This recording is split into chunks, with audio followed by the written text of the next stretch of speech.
Welcome back to the program. Well, being frugal or economical is apparently back in vogue, and it comes as no surprise as consumers rein in spending amid the cost of living crisis.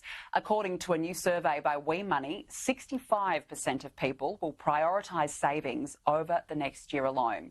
But what does this subdued spending mean for the economy, and what is ahead? Joining me now live is money expert and founder of WeMoney, Dan Jurevski. Dan, great to see you. Thank you so much for joining us today. Pleasure to be with you, Jacob. Look, this is interesting because I think that we're all really tightening up, aren't we? And is that what you're finding? People are really counting every penny right now? They absolutely are. There's been a massive change, and the RBA has really shocked the Australian system in terms of really announcing to consumers that they have to cut back spending, and that's what we've seen in the data. So really interesting from the report, Janika, is about 1 in 2 Australians are currently financially struggling. But when you delve into the data a bit deeper and you find out where they're cutting back on their spending, 20% is being removed from travel. So people are not travelling anymore and going on those international trips. But more importantly, any other form of discretionary spending, like going to events or spending money on gifts, that's down by 15%. That also supports some other economic data from retailers that's also suggesting that our Christmas stocking is going to be a bit lighter this Christmas, with about only 90% of those inventories being brought forward to that period. So Australian consumers are finding it very difficult and challenging to manage the current set of finances. But they are making some changes. And so in any economic environment, when people are forced to make a change, they find creative ways. One of the really interesting pieces of data from the ABS that we saw and incorporated into the report is now there's a record number of close to 1 million Australians who have a second job, which are using that secondary income to support them as they navigate through these financial issues in the current state of the economy. So they're just trying to make ends meet now, essentially. Let's go through some of that data, because I found it interesting, and I mentioned it in the introduction. 65% will prioritise savings now over the next year. Dan, is it safe to say that perhaps before they weren't really checking every penny or prioritising savings as much, but now, given the current state, they're really thinking about every cent? Absolutely, yeah. So in good economic times, people feel great and confident about their spending, and so they'll go out and make those discretionary purchases. But in bad economic times, they tend to pull back, and that's what we saw.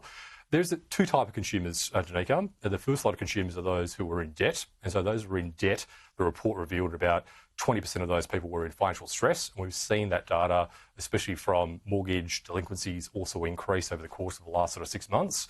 But interestingly, those people were earning slightly larger incomes. They were avoiding spending and scribbling away as much money as they could in order to build up those savings, because they don't know what the future is going to hold for them, which is something that's on every single person's mind at the moment as they navigate the current economic conditions. And with that, people obviously reining in their spending. So what impact would that be having on retailers, for example, and the economy more broadly? Yeah, well, retailers probably should expect to have a more subdued consumer this current spending season. So we've got the Black Friday coming up, the Christmas spending, all those major activities are probably not going to see a lot of retail participation. Consumers right now, if you think about their sort of mindset, is that while they go and spend money when they don't know how much their electricity is going to cost them the next month, or if there's going to be a further increase to the current interest rates from the RBA. So I think Australian retailers in particular are going to be in for a bit of a shock this Christmas in terms of the confidence from Australian consumers. Yeah, there's no doubt about it. Let's talk now about rates. Mortgage holders, of course, have been spared some pain over the last 3 months with the RBA keeping rates on hold. But what impact, in your view, will any further rate rises have on borrowers? Well, it's a great question, Nika, and from the report and the survey, about 40% of those said that if there was going to be any more interest rate hikes, they would struggle to meet their repayments. And that's a really sort of startling sort of figure. It's good to see now that the last RBA rate was capped off at 4.1%. Most of the Australian banks, 3 of the 4, are predicting that this is the end of the rate hike sort of season, with some of the banks also predicting that we could see rate cuts into the first half of next year. But from a consumer's point of view, what a lot of people who have huge mortgages and struggle to make repayments on debt, they're increasingly seeking hardship assistance from banks and lenders to help them navigate through those very difficult situations with debt repayments. So that really came through the report this year, is that the taboo of seeking financial hardship has been sort of stripped away, and a lot more lenders are actually embracing that proactive approach of actually contacting the borrower and saying, hey, how can we help you? Which is a complete mindset shift to what it was like 10, 15 years ago, where we used to have a very antagonistic relationship between our banks. And now that it's changing and lenders are becoming much more conscious of their end consumers and how to help them through this current economic situation. Yeah, well, that's actually really good to hear and rare, as you said. Look, fascinating statistics then in the report about rate hikes. What would be your advice now to borrowers?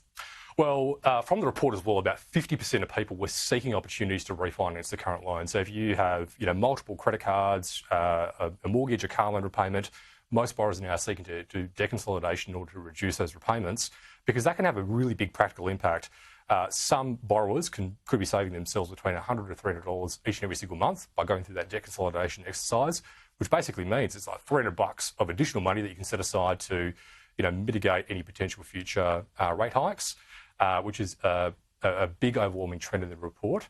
And also as well, I think Australian consumers are ready for the next sort of 6 months. We found that the preparedness of a lot of those Australian consumers to cut back their spending. One sort of practical insight when we did some case studies about people that responded to the survey was a really simple tip, but very effective, which was simply just to turn on the notifications on your phone from your banking app to let you know every time that you spend money at a certain retailer, but it also displays your bank balance. So you can be much more mindful about spending instead of being arrested at the shops with those big 50% off sale stickers, which gets us all. Aren't we all? Yes. Yeah, so I think that was, the real sort of practical takeaways from this year's research.